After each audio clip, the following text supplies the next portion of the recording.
Hi, good morning. It's about 7:45 on Saturday the 18th of July 2020 and I'm back with my weight results for this week. I've got the bag on my shoulder, it's got something in it, but before I touch on that, something I want to address, because this morning when I was getting dressed I was touched with an element of paranoia, which is not like me, and I had to laugh at myself actually to bring myself out of it. During the week I get quite a few comments, and I have to say that fabulous stuff, and so many things get shared on my channel that I know other people read, and I'm learning every week from some of the fabulous things that people share, experiences and knowledge and just walking the walk. I mean, every week I comment back to Doris Downey, and she inspires me every week with her love of cooking and her family. She's so family orientated, if that's the right word, oriented. And Doris is a Target member who's been at Target as long as I've known her via my comments. And I have to say, if I'm feeling a little bit down, or I'm feeling a little bit like a victim and woe is me, this is too hard, I only have to read Doris's comment and she's ploughing on. And this week she's back to cutting hair, which is something she does really well. And Doris, what I wouldn't give for a haircut, but not going there this week. Right, so the paranoia, where did it come from? Well, it lasted about a zillionth of a second, and it came from a comment this week, which didn't upset me or anything like that. What did get me was that it was written inside someone else's comment as a reply. Now that could have been accidental. It's easy to, I can't see the way you have to do it by sight or whatever, so it could have been accidental. But the comment was basically from a lady called Deborah, who said, and I'm not going to quote it verbatim because I can't remember, but it was to the effect of, I need to go and get myself a better bra because my boobs are down to my elbows. Well, first I had to laugh because I've probably got the shortest arms in this country, so my elbows are not very far from my shoulders, and my boobs are quite big. And my response to the comment was very much, this is what gravity, this is what gravity, age, and losing 13 stone will do to you. And I have to say, I'm smiling about it because I'm thinking back to when I was like size 26, 28, when I was 22 stone. And honestly, my boobs came into the room way before I did. If I was getting on a bus, I could knock people out the way with them.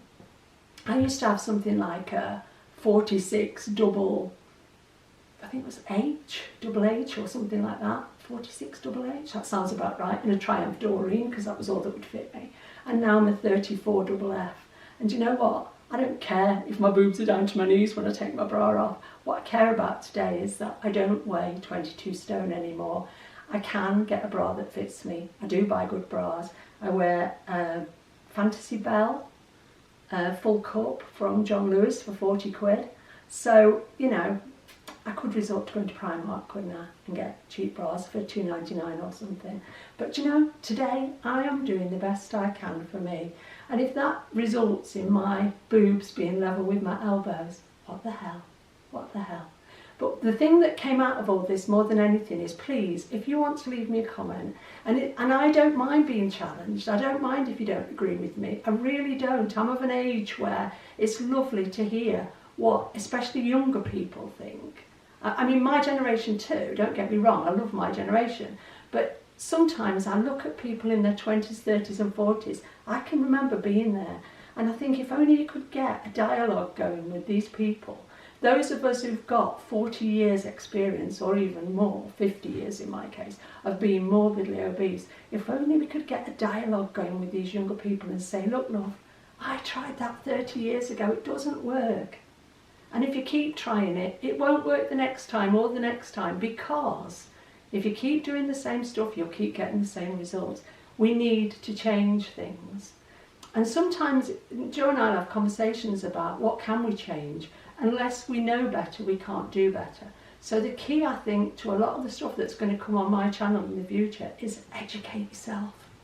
If you've got a weight problem and you're 25, 35, 45, don't carry that weight problem like I did until you're 55. Educate yourself, find a better way, because there's help out there. There's all sorts of help out there, and there's all sorts of information that You know, when I was 25, there was no information out there. You could join Slimming World, you could join Weight Watchers, but there was no help for you to take control of your own life and do it yourself. You know, nowadays you can go and you can join Slimming World. It isn't just one size fits all. You can join Weight Watchers. Their plan's supposed to be better than it's ever been. But I'm just reading a book this morning that tells me Weight Watchers, their goal has only ever been for you to lose 5 or 10% of your body weight. Well, for me, that wouldn't have been anywhere near enough. Today I weigh 9 stone 3, which is 129 pounds. When I started this journey, I was 22 stone and 308 pounds. If I'd have lost 10% of 308 pounds, which is what, just over 2 stone, I'd still be 20 stone today. That wasn't ever going to be enough. But take control, take the power back, make it exciting and interesting, because we can do this. We really can do this. So, what's in my bag? I have lost weight this week, which I'm really pleased to report. That's 8 weeks in a row I've had losses of 1.5, 3.5, 2.5, 2.5, 2, 2, 1 and half a pound. This week I lost half a pound, and that is fabulous. I'm really, really pleased with that. So if I still had a 9 stone target, today I would actually be back in target. But I don't have a target, and I don't anticipate having one for a long time. At least until the 25th of May next year, which is a year of eating this way, which will be a year of eating this way, so I'm like 8 weeks into it or something. But target isn't important to me today because it puts pressure on. And that's something I want to start by talking about in a little way. So that's half a pound off, from 9 stone 3.5 to 9 stone 3. Okay, I want to talk about the pressure I can put on myself.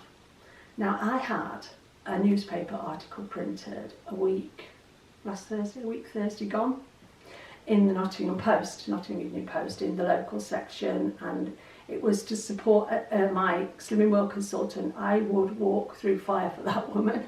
Well, not through fire, on hot coals. You can do that, can't you? You can get sponsored and do that. Naomi Wagstaff is one of the women I respect the most today because of what she's helped me to achieve. Now, yeah, I got to 13 stone 8 on my own, but I could not have got to where I am today without Naomi Wagstaff. And I say that because I don't just mean without Slimming World, I mean without my consultant. Because until I found the right consultant with the right heart and the right attitude, Slimming World did not work for me. Or I did not work for Slimming World, because I always had a head full of resentment, full of anger, and full of, I want to eat and you can't bloody tell me I can't. All of this other stuff had to be worked out in my own head and had to come out in a way that I wanted to do this. And Naomi taught me how to want it.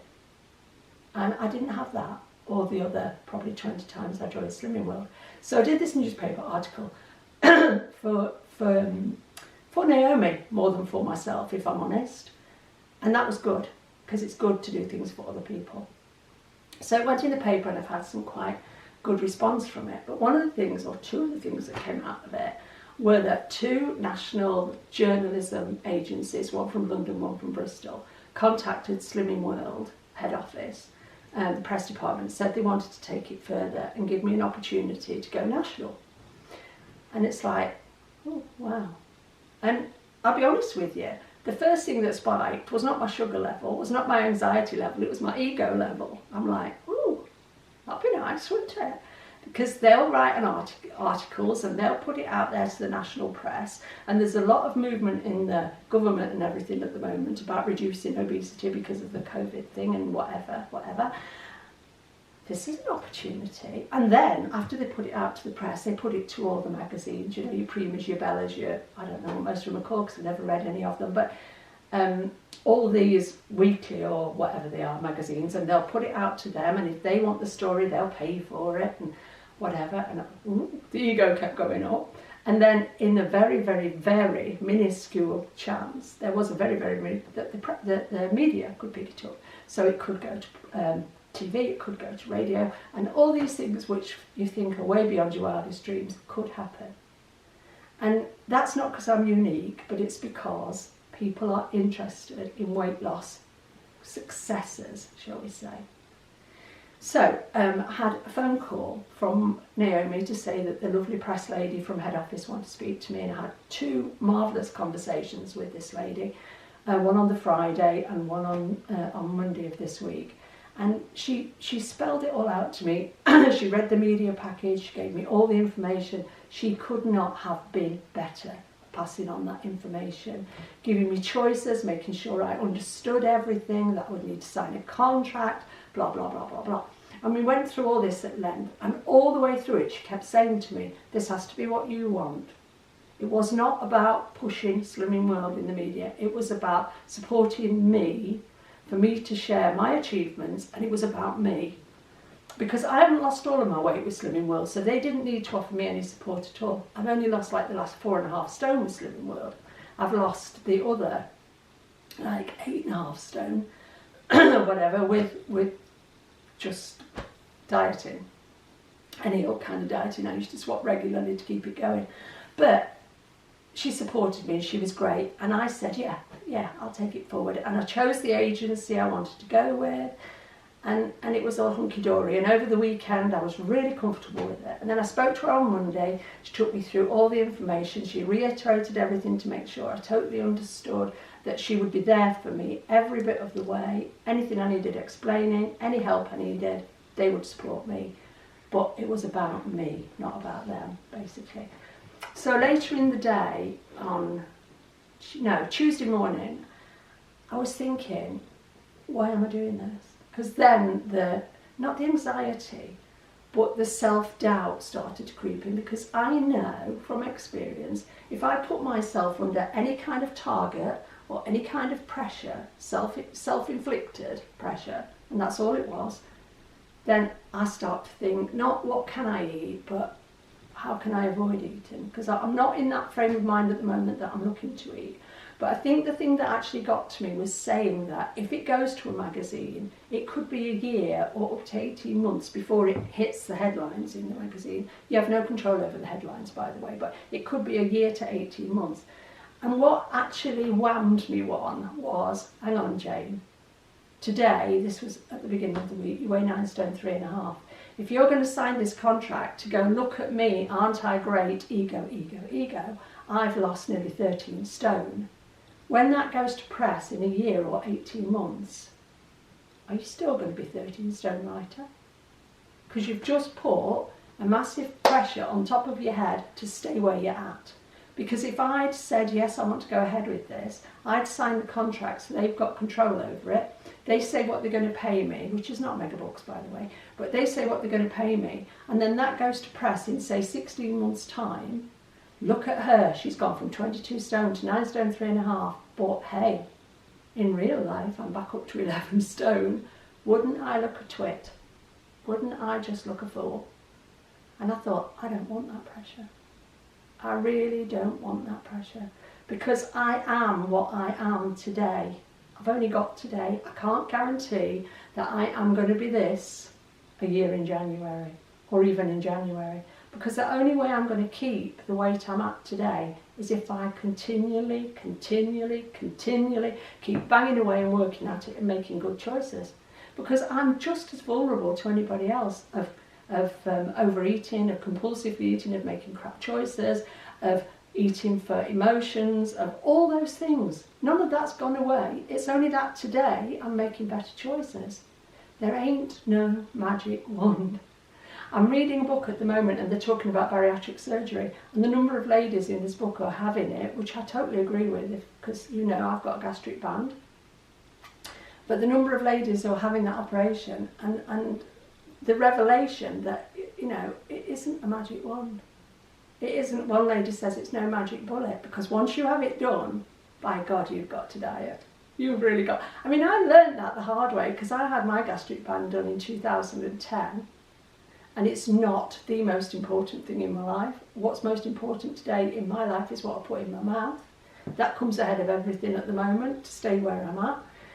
But having it done, I gained weight in the first year because I hadn't learned anything at all about eating. I'd seen dietitians, I'd had the counselling, I paid for the operations, spent £7 and learned bugger all about eating.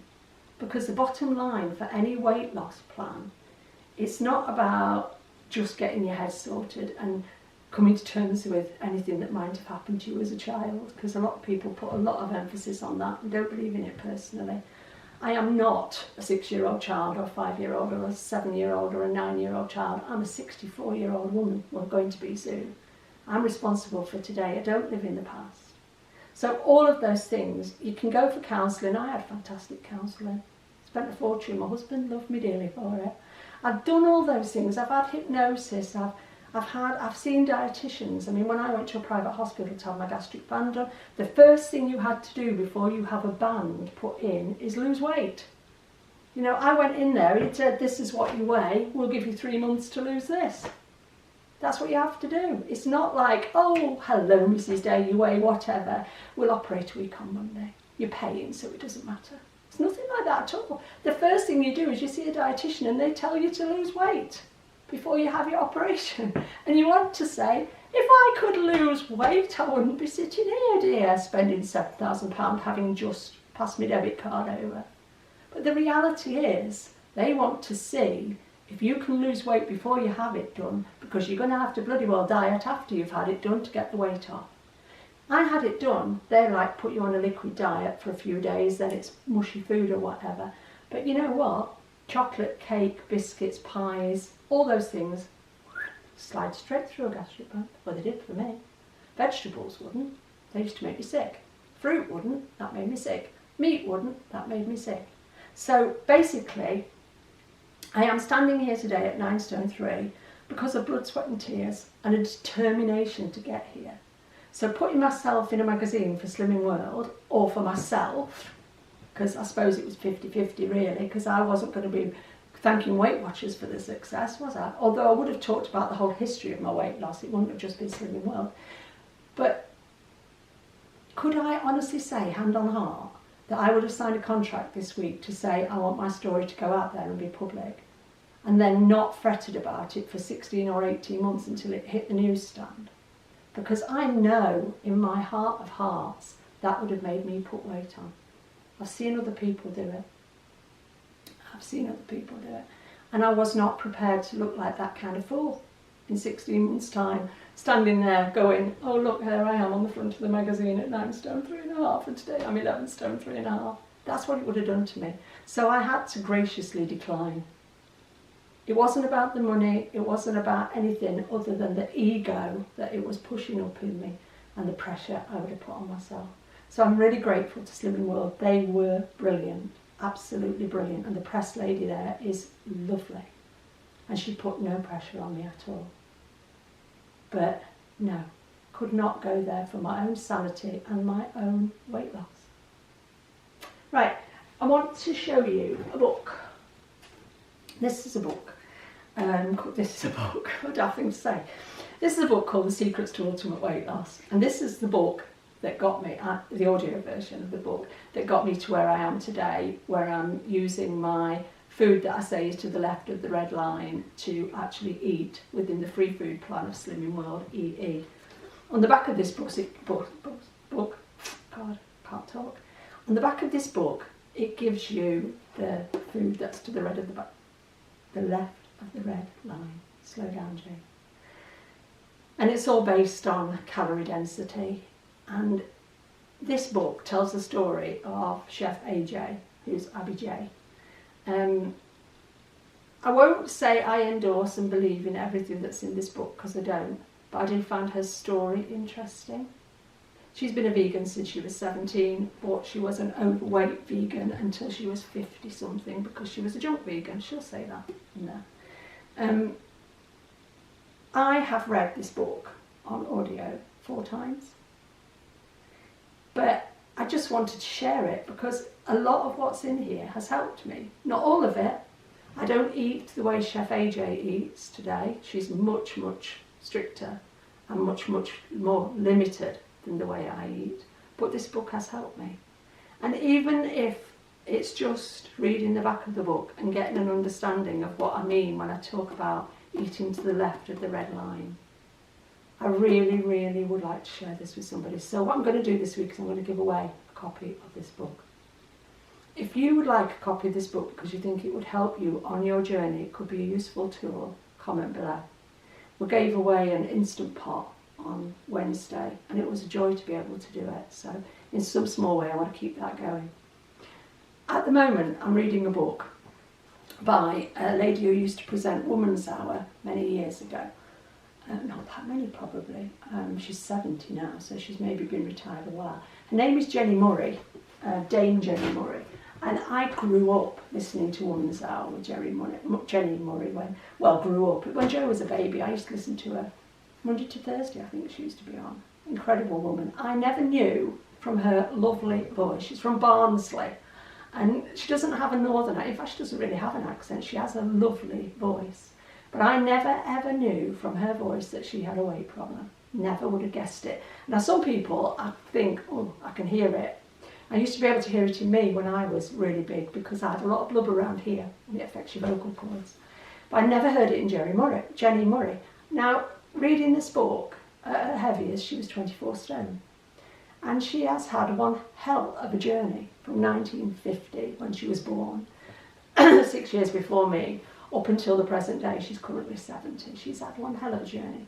So she's written this book, and I was lying in bed reading it last night, and I kept shouting to Jo, this could be my book. I could have written this. She's telling my story. That was about childhood through the 60s and everything, and her grandparents and the way they ate, and her granddad was a miner like mine, and the food they put on the table, and even going shopping in the local co-op. She described the co-op, and that was a co-op like my mum worked in, you know.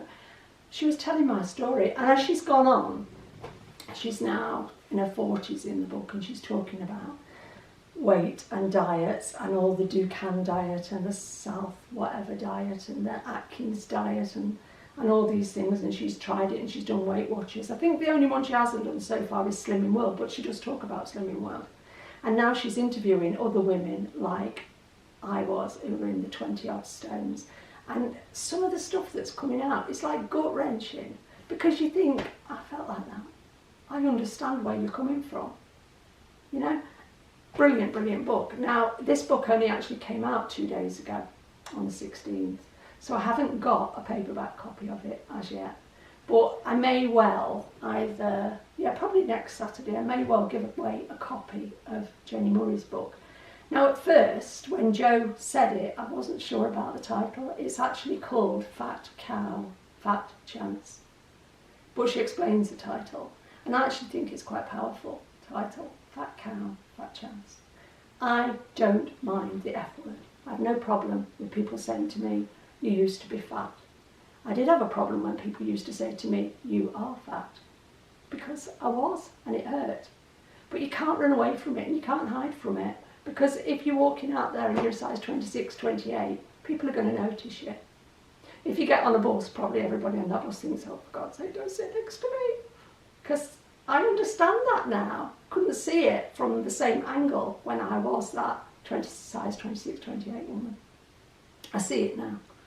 And I have no problem with the F word. And I think that we need to face up to it.